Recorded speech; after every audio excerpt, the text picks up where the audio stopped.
Now, good morning students. I am Arvinder Singh Maan, PGT Commerce, Vidyashram Public School. Now we will take on chapter number 5, Indian Economic Development.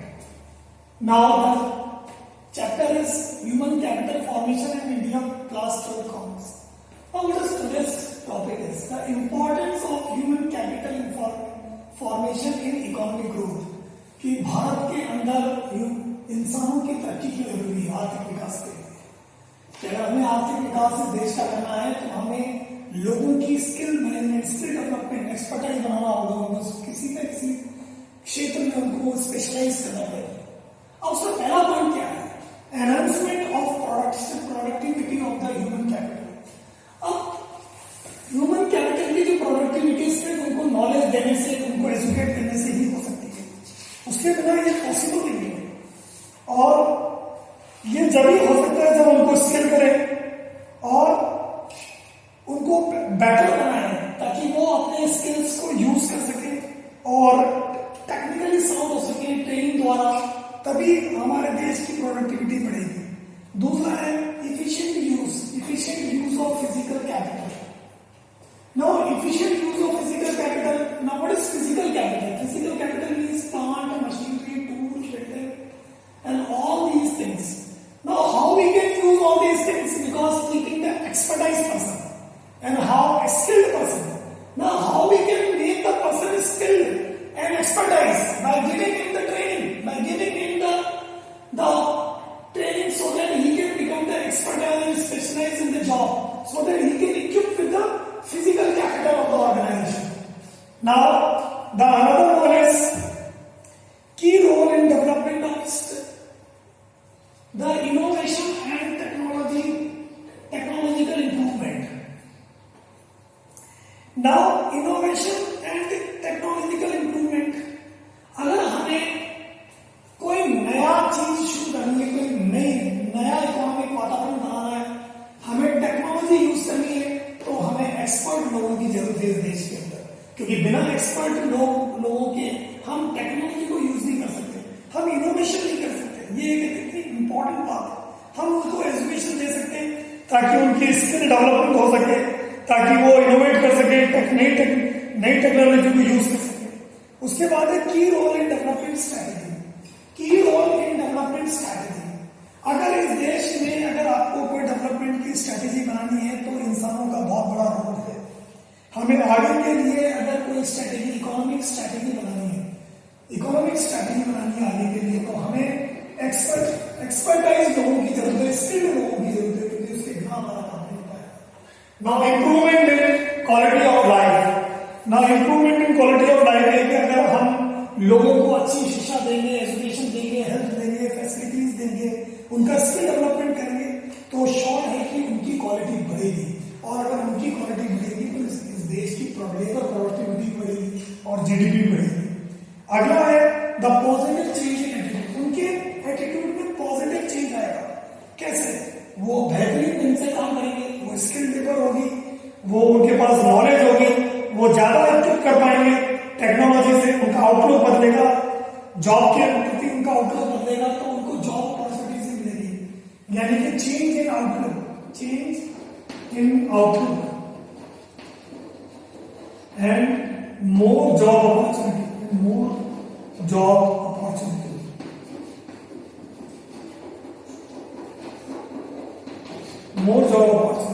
Change in outlook and more job opportunities.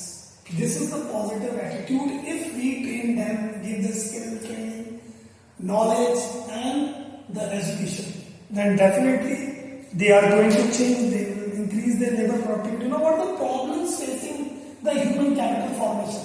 Human capital formation में problems क्या है? सबसे पहला है high growth rate of population. देश के अंदर जनसंख्या इतनी तेजी से बढ़ रही है कि हर आदमी को एजुकेट करना और हर आदमी को स्किल करना इतना आसान नहीं है। It's a very typical task for educating them, for giving the public health facilities at the grass root level. So that's a big problem. Then the second is migration. The migration of brain, basically brain. जितने भी काबिल लोग हैं उनको तनख्वाह नहीं मिलती है, उनको अच्छी सुविधाएं नहीं मिलती, तो वो देश के बाहर चले जाते हैं और दूसरी कंट्रीज को वो फायदा दे रहे हैं। तो हमारे यहाँ कोई लाभ नहीं हो पाता है। तो country like our can not afford the migration, हमें माइग्रेशन अफोर्ड नहीं कर सकते कि हमारे देश के स्किल्ड और एक्सपर्टाइज लोग बाहर जाके काम करेंगे, तो श्योर है कि हमारे पास कोई सुविधा नहीं है, तो ये माइग्रेशन होता रहेगा। अगला है lack of proper man power and plant. अब lack of proper man power plant, now there exists the imbalance between the demand and supply of the human resources required in the different categories. Demand and supply को हम manage नहीं कर पाते, तो man power planning नहीं है। जो चाहिए, जो मजदूर चाहिए, वो स्किल्ड मजदूर हमें नहीं मिल पाता है, तो हमें बाहर से मंगाना पड़ता है, हमें किसी और स्टेट से मंगाना पड़ेगा। Now then India there is a proper man power, improper manpower planning, so which correspond to the wastage of scarce of resources in the nation। और इस देश के जितने भी रिसोर्सेज वो सारे वेस्ट चले जाते हैं अगर मैन पावर प्लानिंग नहीं है। अगला है इनएफिशिएंट सॉल्यूशन, फिर है low level of academic standards.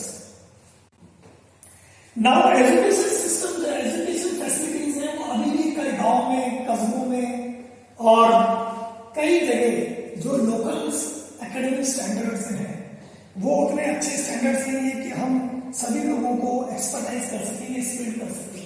Inefficient system, inefficient system का मतलब ये होता है कि हमें ये चाहिए कि on the job training end of the job training, on the job training, on the job training end of the job training, end of the job training, on the job training end of the job training होनी चाहिए, ताकि हम ये problems हैं, हम ये नहीं कर पाते हैं, इसी वजह से हमारा लेबर जो है वो स्किल्ड नहीं हो पाता। तो इनएफिशिएंट सिस्टम है, हमारा सिस्टम ठीक नहीं है, तो हम कैसे उनको ठीक कर पाएंगे, उनको ह्यूमन कैपिटल रिसोर्सेज फॉर्म कर पाएंगे। उसके बाद हेल्थ फैसिलिटीज भी अच्छी नहीं है, तो हम गरीबी पॉवर्टी नहीं हटा पाए। तो नेक्स्ट प्रॉब्लम इज पॉवर्टी नहीं हटा पाए, गरीबी की मार झेल रहे हैं लोग, उनके पास फाइनेंस की कमी है, वो एक्सपर्टाइज नहीं हो पाते, वो ट्रेनिंग नहीं ले पाते, तो वो लेबर प्रोडक्टिविटी में कैसे एनहांस करेंगे। हेल्थ फैसिलिटीज नहीं है, हेल्थ नहीं ले पाते हैं, अच्छे इलाज नहीं हो पाता है उनका, और वो स्वस्थ नहीं ले पाते। Now the difference between human capital and human development. देखो, human capital means the increase in labour productivity.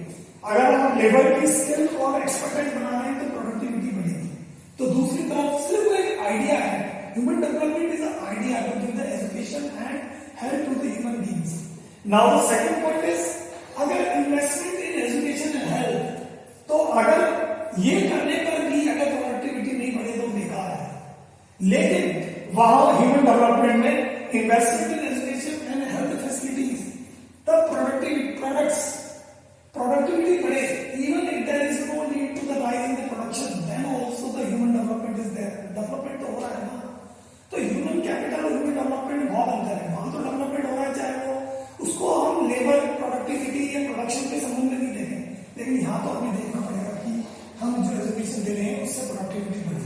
Okay, thank you students.